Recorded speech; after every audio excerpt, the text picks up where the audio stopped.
வீட்டில் வரவை விட செலவு கூடிக்கிட்டே போகுதா? தடுக்க இதுதான் சிறந்த வழி. புரிஞ்சு மாத்திக்கோங்க. இன்றைய பொருளாதார சூழலில் எவ்வளவு சம்பளம் வந்தாலும் கையில் எதுவும் மிச்சமில்ல என்று சொல்லும் மக்கள் அதிகமாகி உள்ளனர். மின்சாரம், உணவு, மருத்துவம், கல்வி என அனைத்திற்கும் செலவு நாளுக்கு நாள் உயர்ந்து கொண்டே போகிறது. இதனால் பெரும்பாலான குடும்பங்கள் மாத இறுதிக்குள் கடன் வாங்கும் நிலைக்கு தள்ளப்படுகின்றன.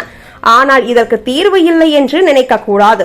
சில பழக்கங்களில் மாற்றம் செய்தாலே வீட்டு நிதி நிலைமை சீராகலாம். முதலில் சமையல் செலவை கவனிக்க வேண்டும். பலர் தினமும் உணவை அளவுக்கு மீறி சமைத்து அதில் சில பங்குகள் வீணாகும் நிலை காணப்படுகிறது. இதை தவிர்க்க வேண்டும். தேவைக்கேற்ப மட்டுமே சமைக்கவும். மீதமிருக்கும் உணவுகளை மறுபயன்படுத்தவும். உதாரணமாக, முந்தைய நாளின் சாதத்தை புளி சாதம் அல்லது தயிர் சாதம் போல மாற்றி பயன்படுத்தலாம். மேலும் வாரம் ஒரு முறை மொத்தமாக பொருட்களை வாங்குவது சிறந்தது. இது தள்ளுபடி விலையில் பொருட்களை பெறவும் அன்றாட செலவை குறைக்கவும் உதவும். மசாலா, எண்ணெய் போன்ற பொருட்களை நம்பகமான கடைகளில் பெரிய அளவில் வாங்கினால் கூடுதல் சேமிப்பு கிடைக்கும். மின்சார செலவை குறைப்பது முக்கியம். தேவையில்லாமல் லைட், டிவி, பனிக்காற்று இயந்திரம் போன்றவற்றை இயக்குவது வீணாகும்.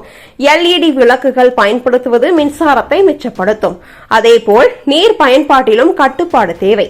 குளியல் நீர் அல்லது துணி கழுவும் நீரை வீணாக்காமல் தோட்டத்திற்கு அல்லது கழிப்பறைக்கு பயன்படுத்தலாம். மழைநீர் சேமிப்பு அமைப்பு இருந்தால் அது நீர் குறைபாட்டை தவிர்க்கும் மட்டுமல்ல, நீருக்கான செலவையும் குறைக்கும். மாதாந்திர பட்ஜெட் ஒரு குடும்பத்தின் அடித்தளம் என்று சொல்லலாம். ஒவ்வொரு மாதமும் வருமானம் எவ்வளவு, செலவு எங்கே செல்கிறது என ஒரு நோட்டில் பதிவு செய்தால் தேவையற்ற செலவுகளை எளிதில் கண்டறிய முடியும். சிறிய தொகையிலிருந்தே சேமிப்பை ஆரம்பிக்க வேண்டும். மாதந்தோறும் சிறிதளவு பணத்தை RD, FD, SIP அல்லது நகை சேமிப்பு முறைகளில் பதியுங்கள்.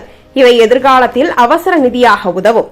அடுத்ததாக மனப்பக்குவமும் முக்கியம். தேவையில்லாத பொருட்கள் வாங்கும் பழக்கத்தை குறைக்க வேண்டும். சலுகை என்ற பெயரில் தேவையற்ற பொருட்களை வாங்குவது நிதி ஒழுங்கை சீர்குலைக்கும். ஒரு பொருள் உண்மையிலேயே தேவைதானா என்று சிந்தித்த பிறகு மட்டும்தான் வாங்க வேண்டும். நம் பாரம்பரிய நம்பிக்கைகளும் நிதி ஒழுங்கில் பங்கு வகிக்கின்றன. வீட்டில் செம்பு ஜாடியில் உப்பும் ஒரு விராலி மஞ்சளும் வைத்திருப்பது நன்மை தரும் என்ற நம்பிக்கை வீண் செலவுகளை தடுக்க உதவும் என்ற கருத்தை வெளிப்படுத்துகிறது. அதேபோல் பூரட்டாதி நட்சத்திர நாளில் தர்மம் செய்வது, கோவிலில் அபிஷேகம் செய்தல் போன்ற செயல்கள் வீட்டில் நன்மையை வளர்க்கும் என கூறப்படுகிறது. இந்த பழக்கங்கள் வெறும் நம்பிக்கை அல்ல, நிதி ஒழுங்கை உருவாக்கும் ஒழுக்கம். இது போன்ற நடைமுறைகள் வீட்டு செலவை சமநிலையில் வைத்துக் கொள்ள உதவுகின்றன. குடும்பத்தினர் அனைவரும் ஒற்றுமையுடன் இந்த வழிகளை பின்பற்றினால் எந்த நிதி சிக்கலும் நீடிக்காது. முடிவாக, ஒரு குடும்பத்தின் நிதி நிலைமை சம்பள அளவால் அல்ல, செலவுக்கான ஒழுங்கால் தீர்மானிக்கப்படுகிறது. பணத்தை சம்பாதிப்பது ஒரு திறமை என்றால் அதை சிக்கனமாக பயன்படுத்துவது அதைவிட அறிவு. எனவே திட்டமிட்டு வாழும் பழக்கத்தை வளர்த்து கொண்டால் வீட்டு பொருளாதாரம் தானாகவே சீராகிவிடும்.